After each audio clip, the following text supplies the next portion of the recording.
7 stocks, which have been dubbed the Magnificent Seven now, those 7 stocks alone have contributed to about 10 or 11% of the 18 or so percent gain in the S&P 500.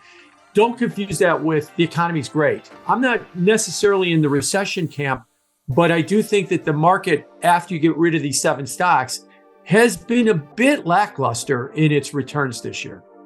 Jim Bianco, president of Bianco Research. It is so great to welcome you back on the show. It's been a while and it's great to see you again, Jim. Thank you so much for joining me.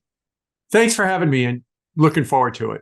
Well, you are one of my favorite people to interview on this show, and it's such a delight to have you back on for the 3rd time. And Jim, let's start where we always start, which is the big picture, the macro view for you. What is that for you today? And what have been some of the recent changes for that since we last spoke, which I believe was probably early December? Yeah. The macro view, I still think, is the same overarching view thing that we've been talking about all year is inflation. Now, the difference is it's come down. It's come all the way down from at the beginning of the year or December when we talked, it was around 6.5% on a year over year basis. And now it's down to 3%. And the question is, where do we go from here? Are we on our way to 2, which is the Fed's target so that they could stop raising interest rates? Or, and this is my view, on a year over year basis, do we see a bottoming of inflation and it start to creep back up?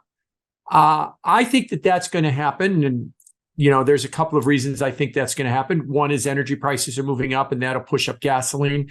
The second one is that there's a base effect. And what that means is if you look at July of last year, the monthly inflation number was 0. And so this month for July, we're expected to be 0.3, 0.4. So we're going to drop a 0, add a higher number. It should move up. August last year was 0.2. We should beat that in August unless you tell me gasoline prices take a serious dive. And so we can move up to 3.3, 3.4. Now, why does that matter? Because this is the way the Fed looks at it. And they're going to say, because the Fed said, we're not stopping until 2. And if we go to 3 and then move back to 3.3, 3.4, not only are they going to raise rates at the July 26th meeting, which is now literally have 100% probability that there's going to happen. But I think that, the Fed might still raise rates more later this year. So all the talk that the Fed is almost done, that could be true in a sense that they've raised rates over 500 basis points, and maybe we've got 50 basis points left, maybe 75, if you wanted to stretch it, but we don't have another 500 to go. But they're not going to cut rates anytime soon. And I know everybody wants to talk about there's going to be a pivot next year and stuff. Well, they told us last year there was going to be a pivot too. And I guess if you just keep saying pivot long enough, eventually one will happen. But I don't see that happening really, a pivot, because I think that the inflation rate is going to be problematic. And from a macro standpoint, whatever investment you have to start to consider that the do nothing risk-free rate is 5.5%. The long-term return on the stock market is supposed to be 9%. It's a little better this year. It's worse last year, but it's 9% is what the long-term return is. The risk-free do-nothing rate is going to give you 2/3 of what the stock market is going to give you. And that is not TINA. I know people are trying to drag out there is no alternative. That applied when we had a 0 interest rate. But when we have a 5% interest rate, there's going to be a lot of people that are going to say, good idea, I'll stick to cash because I'm going to get most of what you're going to offer me without any risk.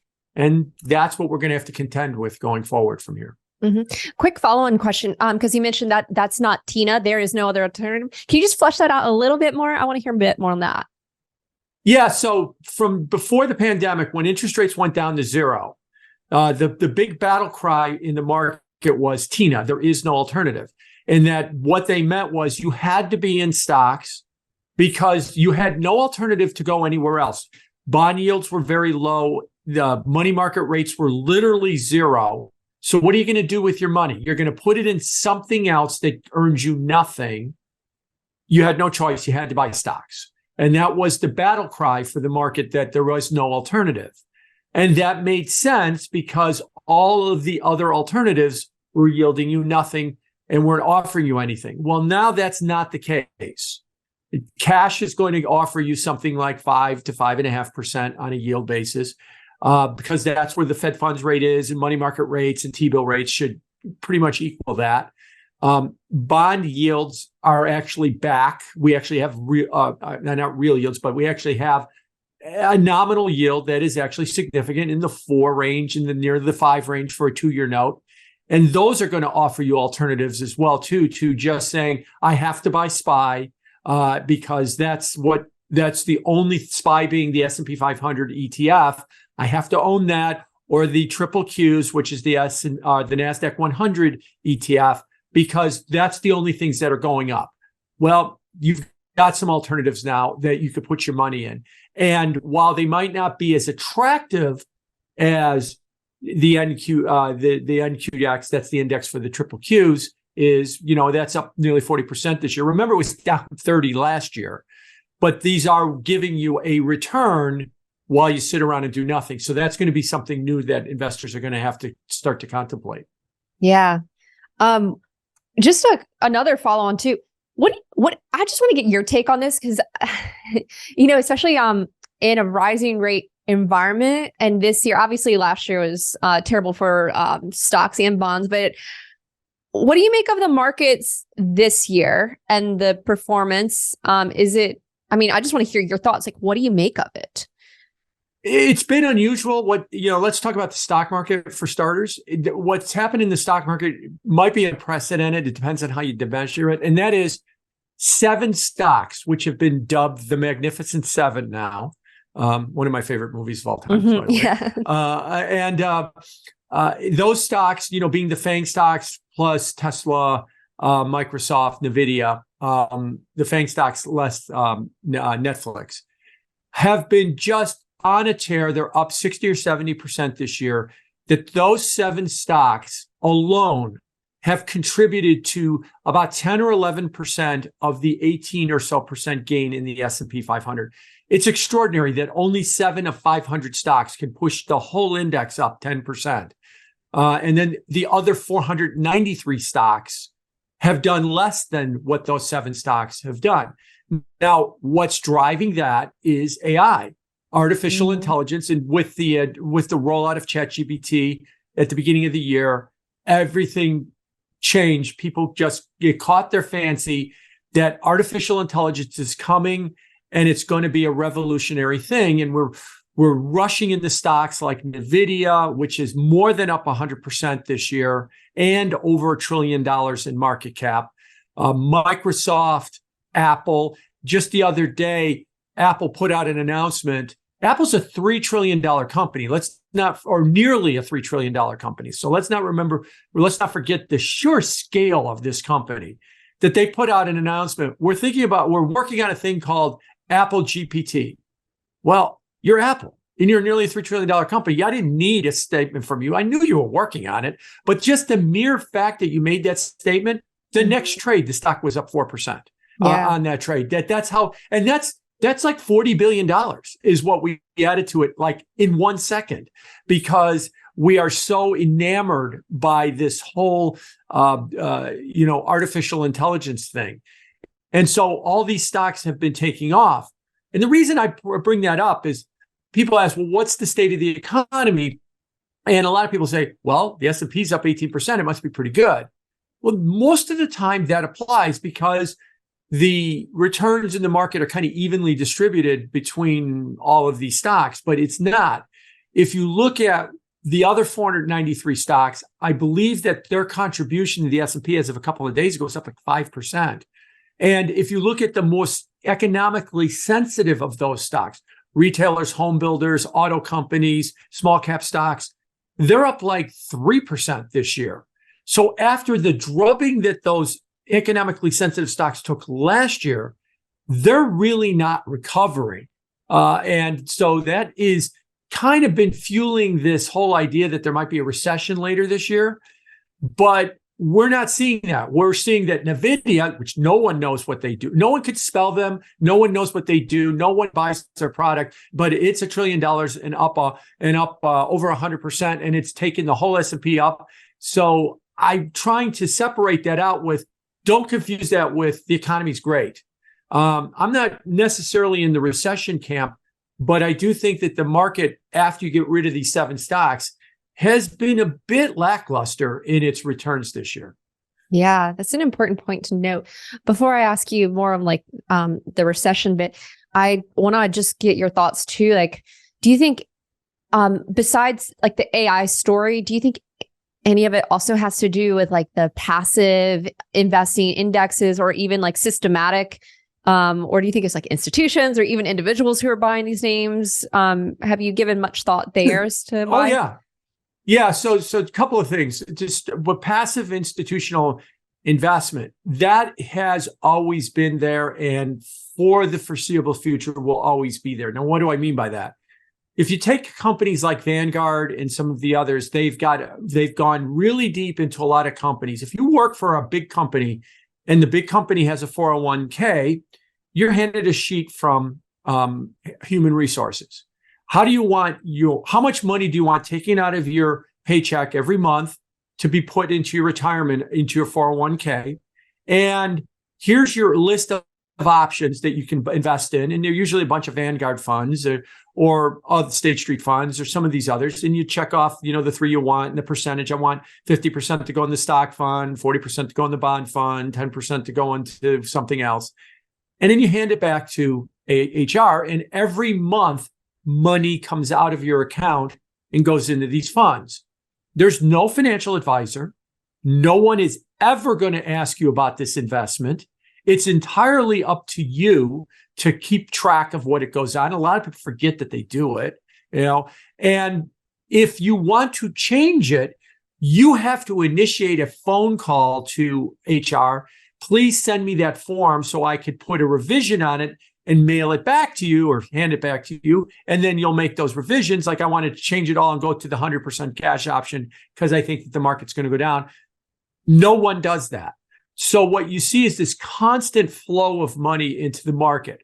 Since 2018, it's been about $700 billion of new money that has just continued to flow into the market. Some estimates have it even higher than that.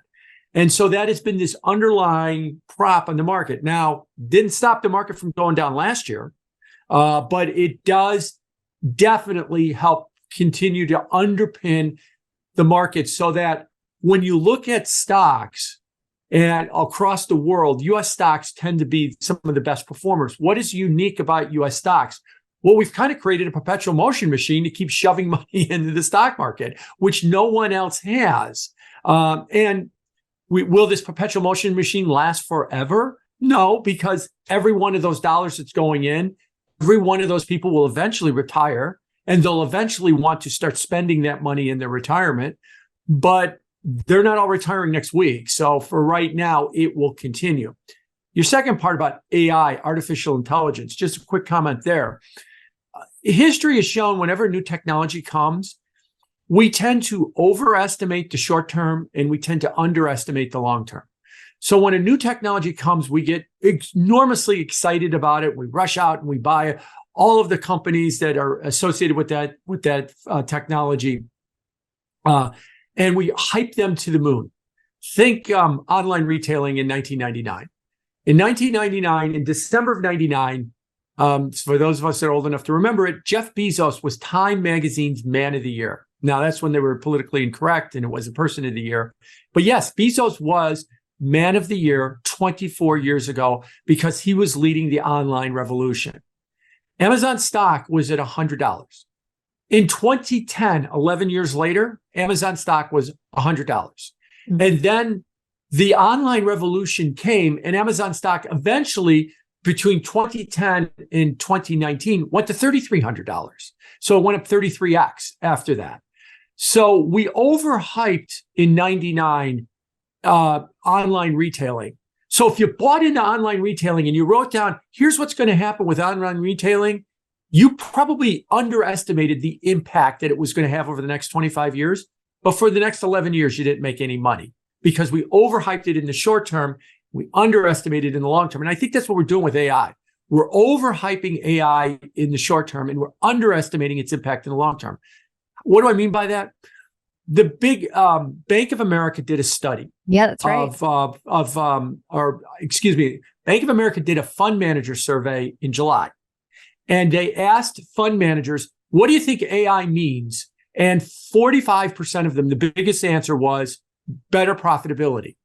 Oh, so I see what you think AI means. You think AI means nothing in the world changes. We're going to be able to cut some back office staff, streamline some stuff, and increase our profitability.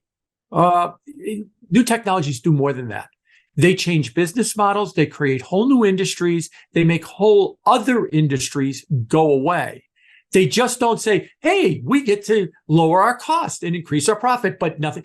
That's the taxi industry, when they were presented with the app, this is a true story. The taxi industry was presented with the app that eventually became Uber. That's just a payment thing that might just save us a couple of nickels on just getting paid a little bit sooner. But it has no other utility other than that. Oh, it had a little bit more utility than that. And that's the mistake that we seem to be making with AI. We think it's all about profitability. It's just going to make people more profitable. It will in the short term, but in the long term, there's going to be millions of jobs created in industries that do not exist. And there might be millions of jobs that exist today that won't exist in the future. Now, those people's jobs that exist today that won't exist, I think they're going to be largely in law and finance. Lawyers. I feel sorry for kids that are in law school, because there's going to be no jobs reviewing contracts. That's going to be done instantaneously by AI. But they'll get jobs in those new industries is what they'll wind up doing, and that process will take over. Online retailing in '99, just to finish the thought, we all thought, oh, what that means is that Sears will just open up an online retailing store and cut their costs and just ship stuff, because Sears has been a mail order catalog company for 100 years. Now, 25 years later, Sears doesn't exist. And, and now Amazon is a multi-trillion-dollar company. And because the whole business model of retailing changed. And this is the same mistake we seem to be looking at with AI again, thinking nothing's going to change. It's just going to make some costs a little cheaper, profits a little higher. No, it's going to be a wholesale change in the economy. Now, it's going to take a long time to do it, but so we're overestimating it in the short term. It's all going to be profitability. It's all be good. Buy these stocks, watch them go to the moon. But we're not recognizing what it means in the long term, that it's going to just change a lot of things. And don't be afraid of it. I think it's going to be good. It's going to open up opportunities, open up an opportunity for you. You have a podcast right now that was not capable of having like 20 years ago because of all of this technology, new industry. My job has been the same way as well, too. Yeah. Well, as you pointed out, too, on Twitter, like sometimes we get stuck in linear thinking. And as you also point out, we underestimate the long term. I just want to double click a little bit more on one thing. And you mentioned the Bank of America fund manager survey, and you talked about changing business models, and also even the impact. You mentioned impact in law, but also the impact in finance. And I know you've been in the finance industry for, I actually don't know how long, but I'd assume many years. We talked about this. We talked about this before, decades. What do you think? Like, how do you think it might, if you had to step back and think about the longer term, how do you think it might change the financial services industry? And then I'm going to tack on a follow-on question is, if you were going to give advice to a young person, let's say a person's in school, what would you suggest that they study to prepare for that future? Well, I think that the last part first, young people are probably better suited for the future coming than old people, because they are used to the tools in the thinking that is coming. And I like to joke, and by the way, I am a father of 4 daughters, but I like to joke that the people that are going to run the world are gamers, because it seems like gaming, and because my daughters were never really big into gaming, that's more of a boy kind of thing anyway. So now I've said something politically incorrect. No, it's all good. Yeah, but I think that that the whole concept, if you really look hard at how gaming works, that's going to be kind of how the economy works. The younger gamers get mentored by the older gamers. They all can collaborate online. They, we all talk about how we're going to collaborate in the office online. For one example, I said, look at the gamers. They've been doing it for a decade. And don't worry, those 16, 18-year-old gamers that are, mentoring the 14-year-old gamers, they're going to be middle management, senior management in the next 20 and 30 years. And that's the way that we're going to go. And so younger people are going to be very comfortable with this. It's going to be the older people like the ones that are demanding everybody go back to the office and return to office and stuff that, don't want to see change. So I actually feel like, you're better suited, and there's going to be a whole bunch of new industries that are going to be coming up. Those industries require a little bit of risk taking because they're new and you never know that with an uncertain future. Well, when you're 23 years old and you're not married, you don't have kids and you don't have responsibilities or liabilities, that's a good time to take those risks. When you're 40 and you have 3 kids and a mortgage, maybe you don't want to make those risks. So I'd be very optimistic. I'd rather be 23 than 53 right now. So that's the kind of the second half of your question. The first half of your question about finance, what's it gonna mean for finance? I think a couple of things for finance. On the wealth management side and stuff, a lot of what wealth managers do can be, we have robo wealth managers, but the robustness of robo wealth managers is going to be huge. You're going to be able to get everything you get from a wealth manager basically from an app on a website. Now, that sort of exists now, but it's not, it can't quite compete with humans. But as AI comes in, it's definitely going to be a lot easier to compete with it. Trading and investing, a lot of what professional managers do is somewhat mechanical. Okay, I can have an AI program replicate that, and it's a lot cheaper than you, and it never complains and wants a raise or take a day off or anything like that. And so a lot of that can start to come along in terms of in the investment world too. And then finally, in the innovative space, I think that AI can definitely bring up new products, meet services at a cheaper, faster, more efficient cost. You could see the crypto space trying to embrace this in a big way. That's the difference. The crypto space sees AI as another tool to holistically make their industry into something that could compete with TradFi. TradFi, Brian Moynihan, the CEO of Bank of America, said, yeah, we got all these people working on AI so we could cut back office costs and increase profits. Boy, if that's all you think AI is, Bank of America's in trouble because it's a lot more than just that. He said that on this last earnings conference call, that he reduced AI to just a cost-cutting tool is all that he looked at. So I think that in terms of what we do, and a lot of finance is, what is Wall Street? Wall Street is really about distribution. It's about, selling a security, putting out a new offering. That stuff can be done a lot more efficiently and a lot quicker with AI. Now, that said all that, none of this is happening, next month or next year, but over the next couple of years, that's going to be the challenge when it comes to Wall Street having to remake itself because of artificial intelligence. And like I said earlier, I think the law industry is going to be like that too. A lot of what lawyers do can be replaced by artificial intelligence. And even in medicine, I think a lot of what medicine does, I think a lot of radiologists can be replaced by AI. They can read CAT scans and X-rays. AI can just as good as a human. Not today, but eventually they will be able to. Yeah. I don't know about gamers running this show. I know that's scary. I can't stand video games. I hate them. I know. Yeah. But I think that what you need to understand about what video games do, we all think about playing of the video game, but video games are like their own immersive communities. And what the gamers have figured out is how to mentor people online. And what does business currently complain about with remote work? Lack of mentorship. Lack of mentorship and collaboration. Gamers have figured it out. Except the problem is that they're all 18 years old and we don't pay attention to 18-year-olds. But they've got it figured out. So there is a roadmap there for online collaboration. But good luck trying to explain that to Jamie Dimon or to Dave Solomon at Goldman Sachs, that's the way you need to make Goldman Sachs work. They throw you out of the room if you told them that Goldman Sachs needs to use as their model for their company what a bunch of 18-year-old gamers are doing. Wow. So interesting.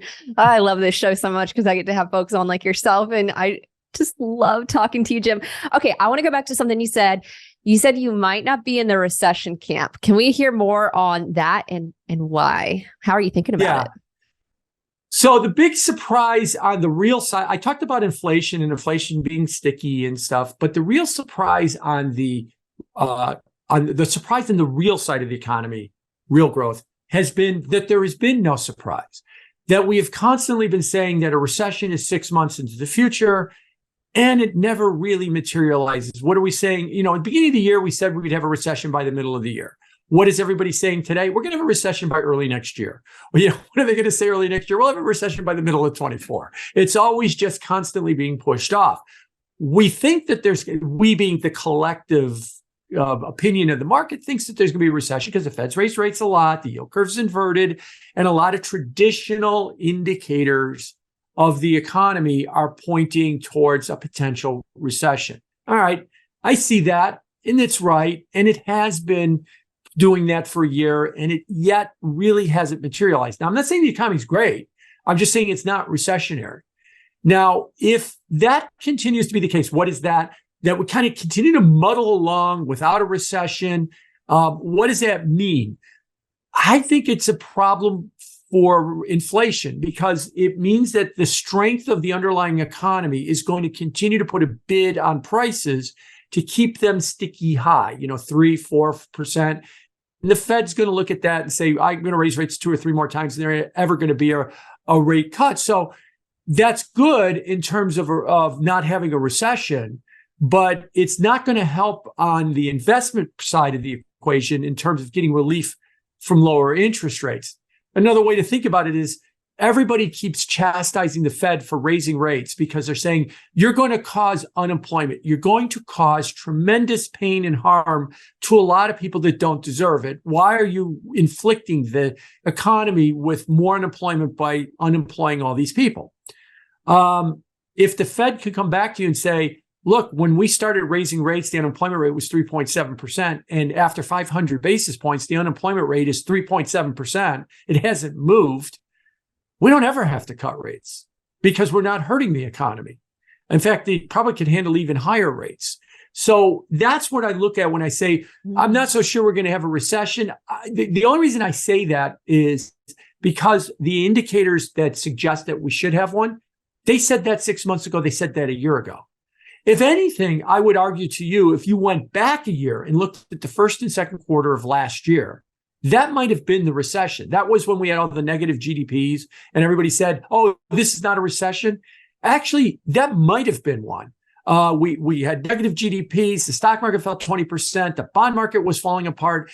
All the classic indicators of recession, and we just decided that that wasn't it.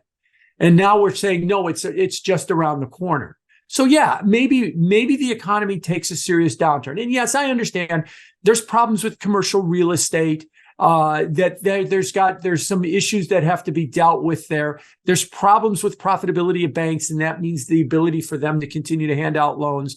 There's problems there. But on the flip side, there seems to be this amazing resiliency in the labor market. We continue to crank out 200,000 or 300,000 jobs a month when the economy only needs about 75 to 100,000 jobs a month to meet population growth and workforce demographics, meaning the number of people turning 18 that would enter the workforce. And so it only needs 75 to 100,000. We crank out 200, 250,000 a month. So we continue to have that as a positive, even though we've got some of these other things in the negative. And you put it all together, the economy just continues to kind of hang in there. Well, that's great. Yeah, it's great because people aren't going to lose their job. But if you're expecting interest rates to go down and you're expecting that competition to investment being higher interest rates to back off, I don't think that's going to happen. I have a kind of a naive question I want to ask. There are no naive questions. Okay, good. That's why I love this show, because I can ask whatever comes to mind. Is it possible, Jim, that when we saw the Fed raising rates and okay, at some point they're going to break something, right? Is it possible that they already broke something and we didn't really notice, or it wasn't devastating? That is not a naive question. And that is the big question. You're right that the old line, and I still think it applies, is the Fed raises rates and they don't really know when to stop, and they go too far and something breaks. And I'll use some salty language. Then they have their, oh shit moment. We broke something. We got to start cutting rates and start to try and fix it. And they usually can't. And we have a recession. So did we break something? Was it the 25% decline in the stock market last year, or the worst year ever in the bond market, or the problems that we've seen in liability driven investing in the UK? Or was it Silicon Valley and all of the banks that had their problems in March and April? Or was it all of it collectively? No one really knows at this point what something breaks means, because none of that resulted in the Fed having that, oh shit moment, and I got to stop and I got to reverse. They didn't. They continued to raise rates. And as expected on the 26th of July, they're going to raise rates again. So I would argue that no, we haven't seen that until something breaks moment. We've had some things that have bent.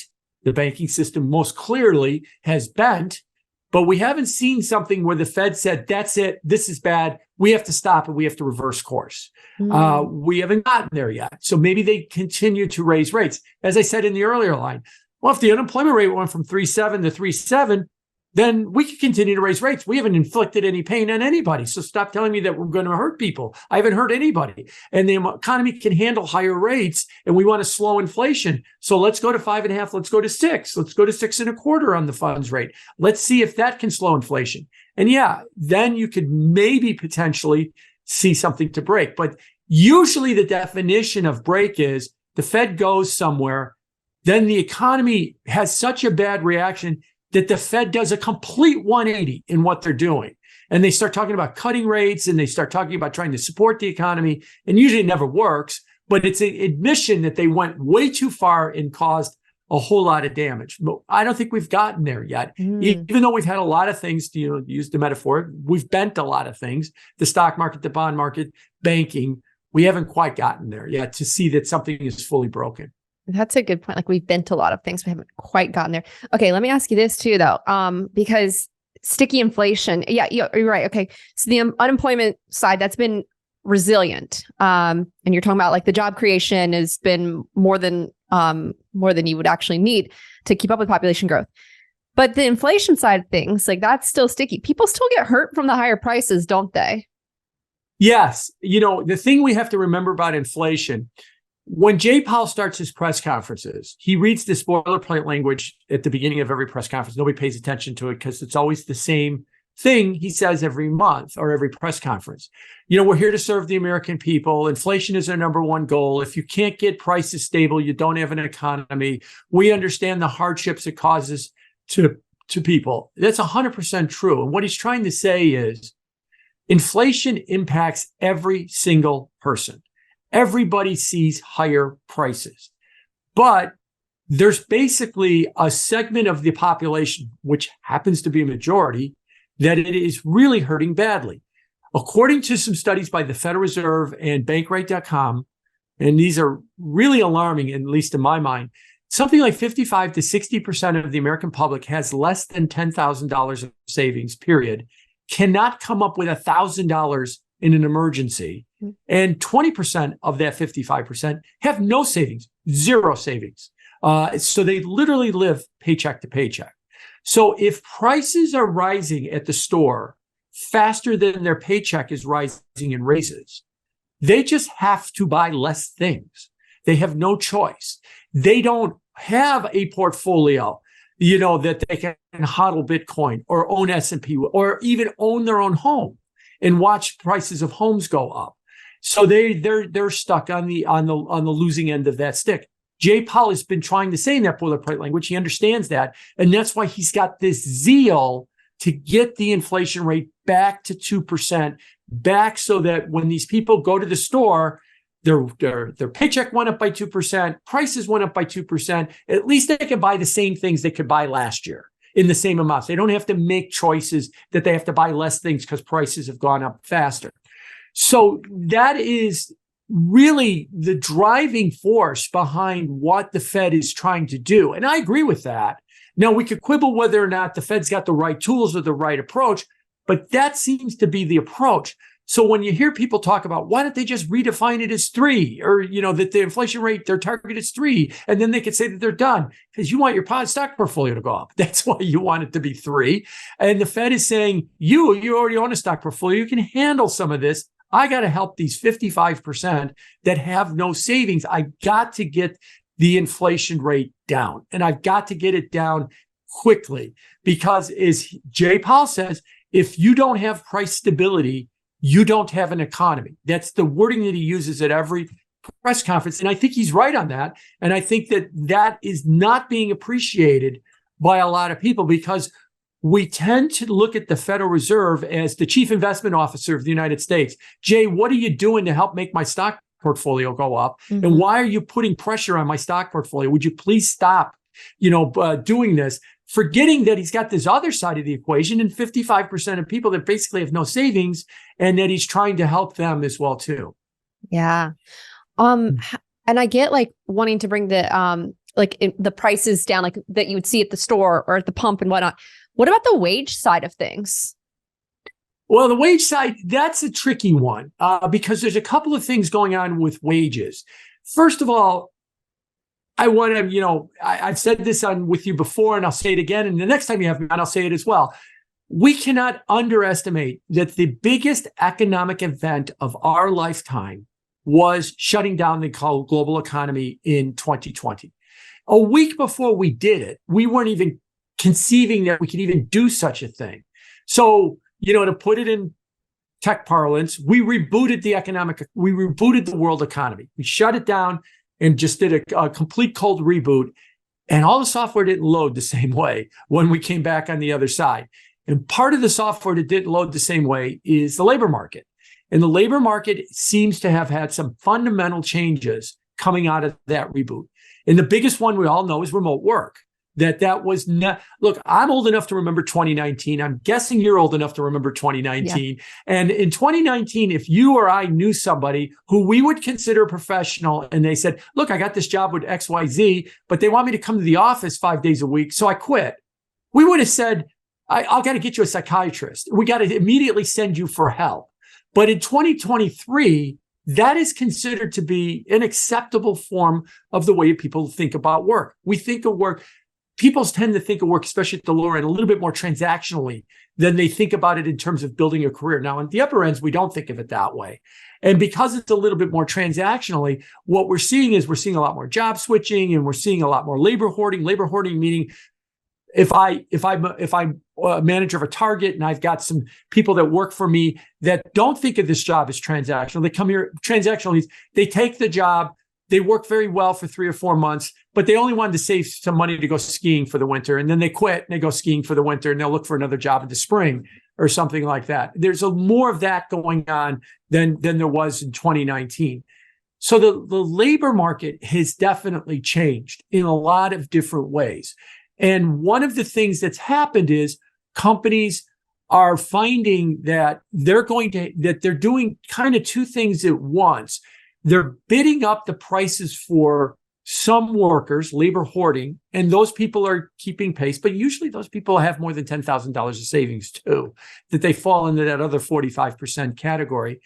But on the other side of the equation, you've got those people that are in the less than $10,000 category, and they're suffering with those that are being more transactional. They come into the workforce, work a little while, leave, or join the gig workforce and do 3 or 4 different jobs at once. And so there's a lot of churn in the labor force. So wages, I guess what I'm trying to say is it's really, really hard to get a measure of what's going on in the labor economy, because I think it's so different than anything we had experienced before 2020, that the models that we have of how the labor economy is supposed to work are really not applying. And we're still trying to figure out what is the new model. Look, we can't even get professionals back to the office 5 days a week right now in terms of what's going on with this economy.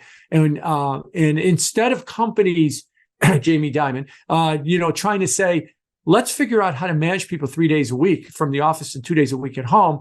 No, we're just going to keep threatening them that if they don't get here, we're going to fire them. And that's not the way, because look, we're 3 years past the pandemic.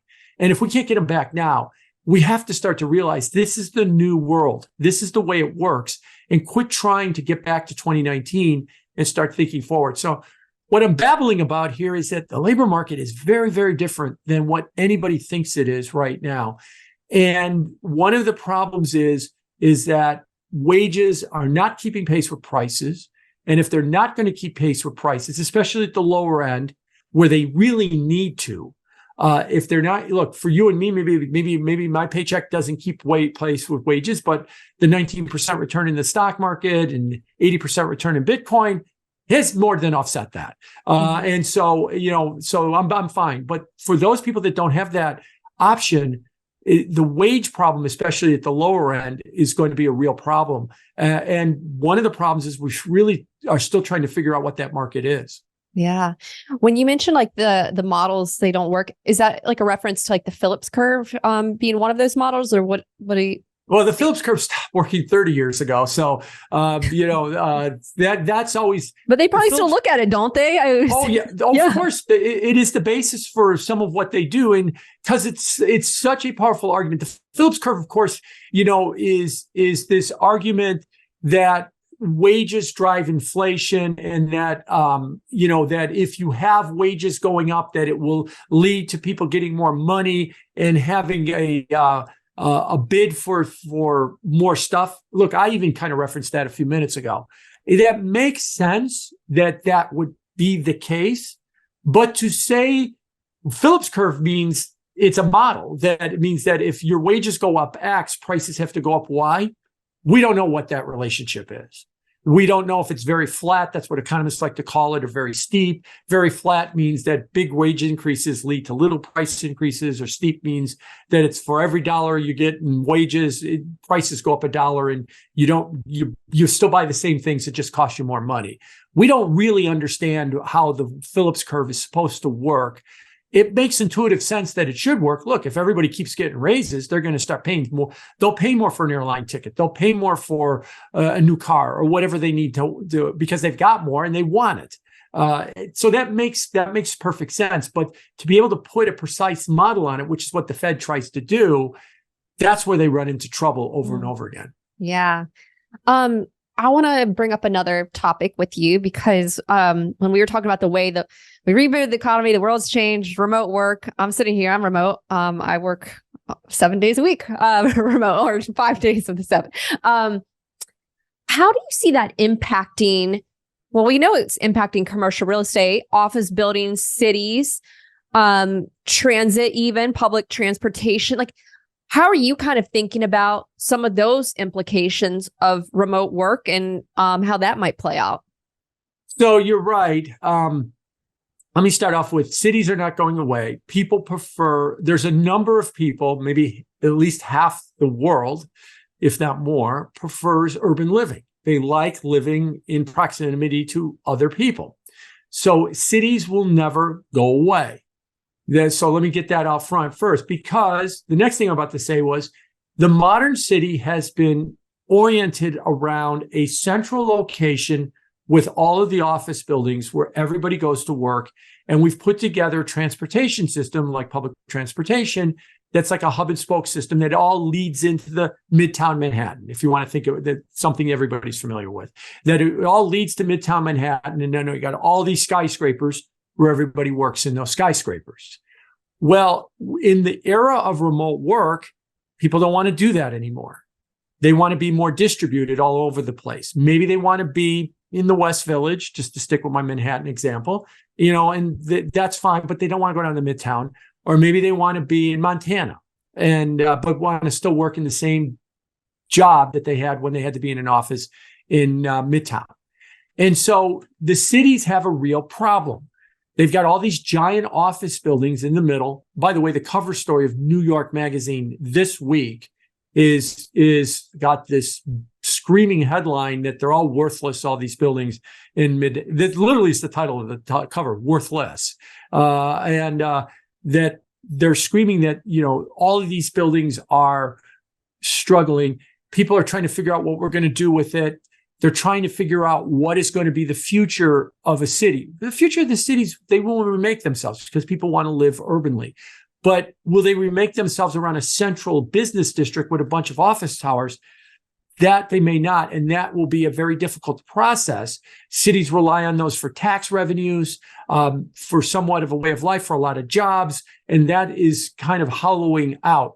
Public transportation, there's a federal agency called the Federal Transit Authority, and they put out statistics on every public transportation system in the country. And right now, the average public transportation system is running at around 63% of, or 5/8 if you want, of what it was running pre-pandemic. If you live in a city, I live in Chicago, and I pay somewhat attention to Chicago finances because that's where my tax dollars go. And I remember pre-pandemic when the Chicago Transit Authority, the CTA, or the MTA, which Metropolitan Transit Authority in New York City, would go from 100% capacity down to 96% capacity. Everybody was screaming, oh my God, we're going to have service cuts and we're going to have to raise fares and maybe taxes. This is terrible. We got this giant shortfall. Because remember, cities by law have to balance their budget. The federal government can run a deficit forever, but cities cannot, states cannot. Okay, that's if you were running at 95%. What happens when you're running at 63%? Well, we passed the CARES Act in 2020. The federal government is subsidizing all of these systems to the end of next year. And so they're getting subsidies. What happens in 2025 when those subsidies end? Well, maybe the Democrats sweep in 24 and they will vote a continuation of the subsidies. I'm assuming that if you have any kind of Republican House, Senate, president, or some combination thereof, they're not going to vote for it unless there's another crisis on the level of the pandemic that scares them into voting for it, which is what you got in 2020. Otherwise, there's going to be life-altering service cuts for a lot of these public transportation systems. New York City's Metropolitan Transit Authority, MTA, has already floated, what are we going to do? Pretty much eliminate Monday and Friday service. Basically, it'll run the same service on Monday and Friday that they run over the weekend.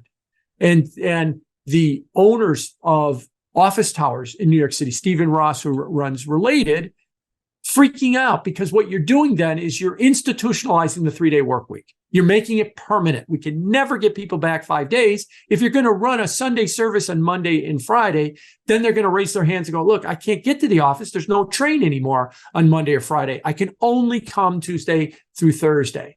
So that's what I mean by that. This could be very much life-altering kind of thing. And not everyone works in an office, though. And you think about like there are probably restaurants and coffee shops and dry cleaners near these business districts too. Sure.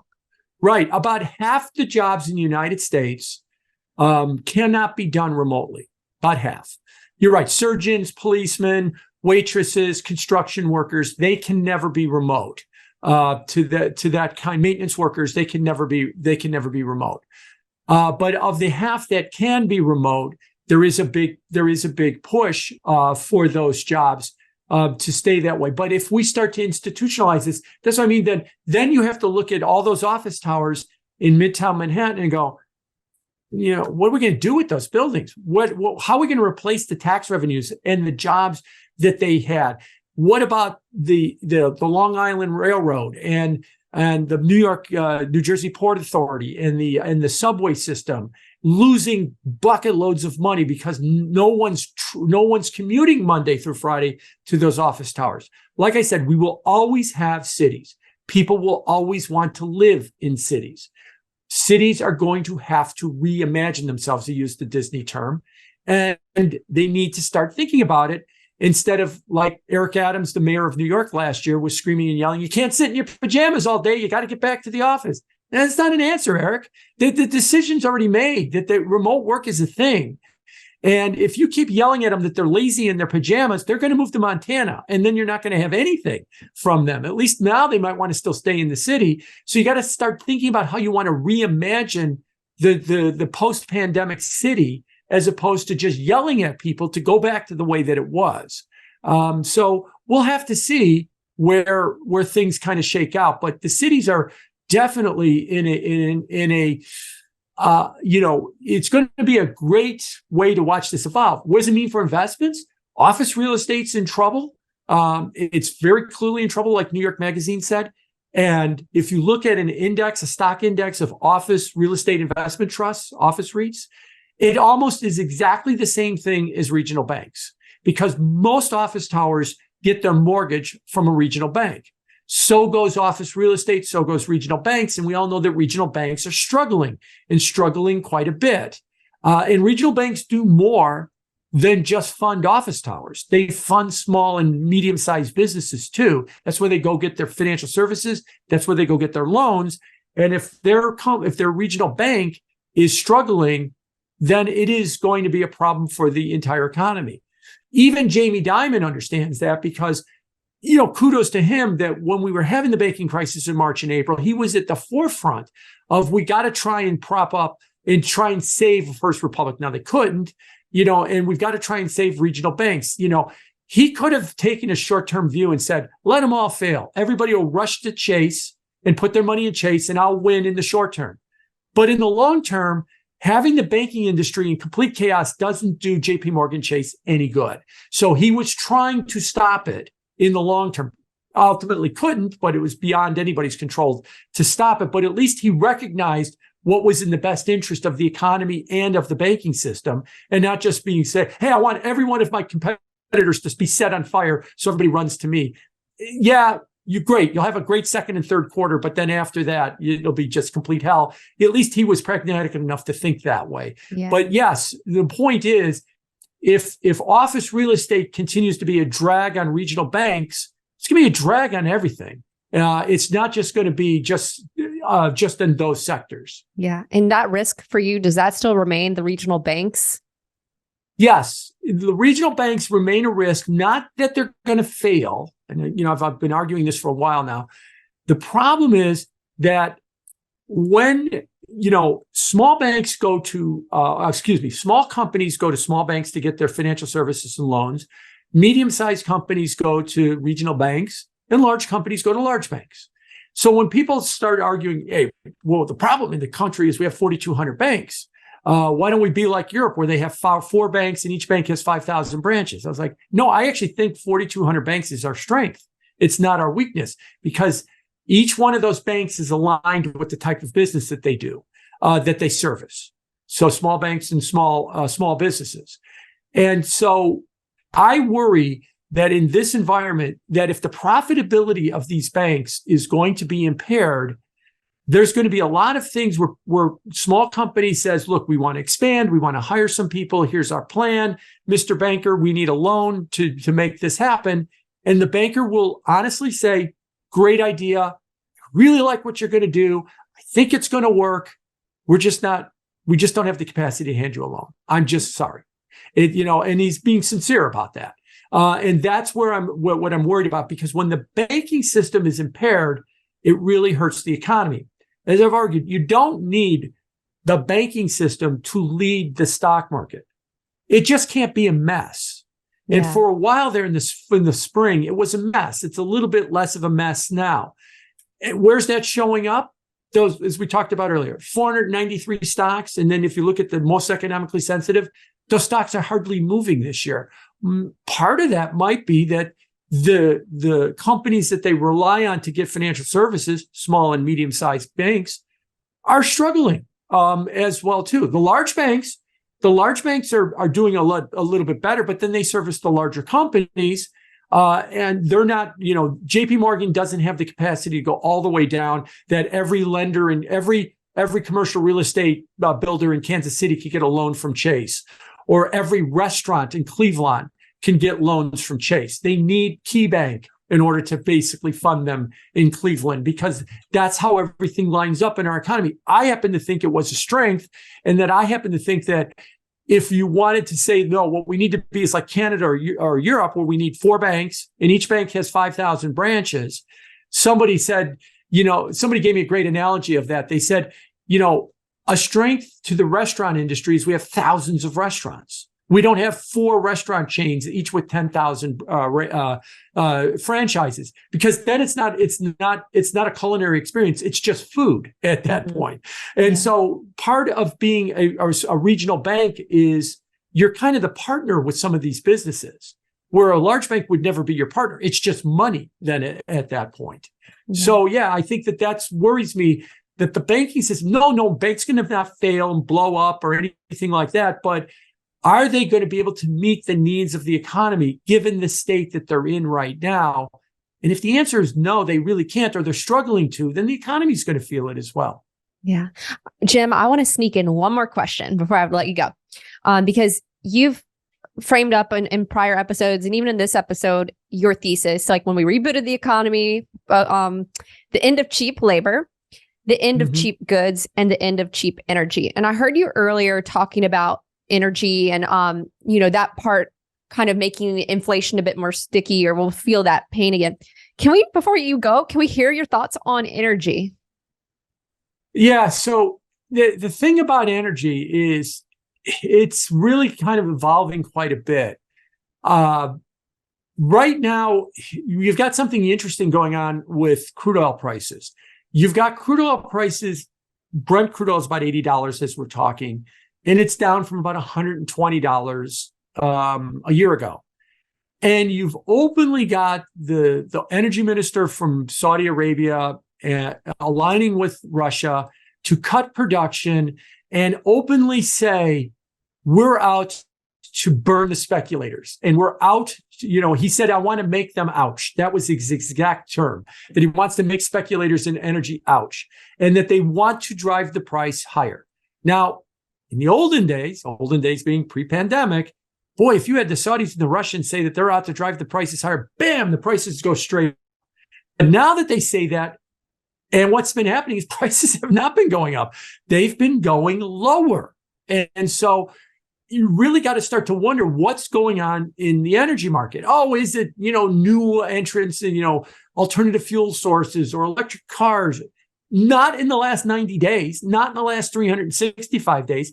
Maybe yes, over the next 5 years. Because remember, when you're talking about crude oil at $80, I'm talking about the demand for crude oil today. Not let's have a debate of what the demand for crude oil will be in 2028 based on the number of electric cars we have. It's today's demand. And so one of two things is either happening in the energy market. Either there's something afoot in it that we don't really have a handle on, and I don't think that's the case, or there is a real problem in the global economy away from the US. And I do think that's the case. And I think that real afoot in the economy globally is China. China is more and more showing that it is a mess. Like the banking system, it's a mess too. China had arguably the most bullish thing that you could possibly imagine to have into it in January.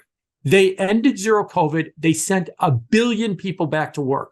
And everybody in January said, that's it. You watch, the Chinese economy is just going to go like gangbusters, that even us in the US are going to be selling stuff to China because they're going to have such insatiable demand now that everybody's going to go back to work and start making full wages again. It didn't happen. Well, they went back to work, but that insatiable demand and that booming economy didn't happen.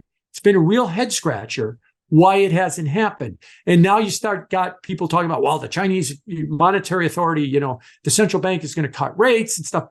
Cut rates? You sent 1 billion people back to work, and that didn't vig your economy. You think cutting rates is going to vig your economy? So there's a real problem there with the Chinese economy. I think that's showing up in the energy market.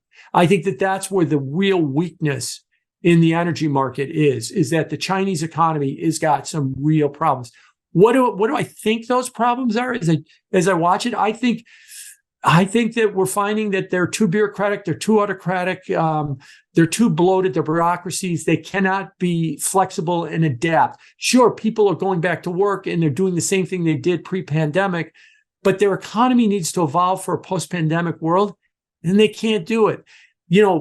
Schumpeter talked about creative destruction in capitalism, and that's what I've been talking about with AI, is some major creative destruction. One of the strengths about the capitalist economy is we could say, look, AI is coming, there's a change.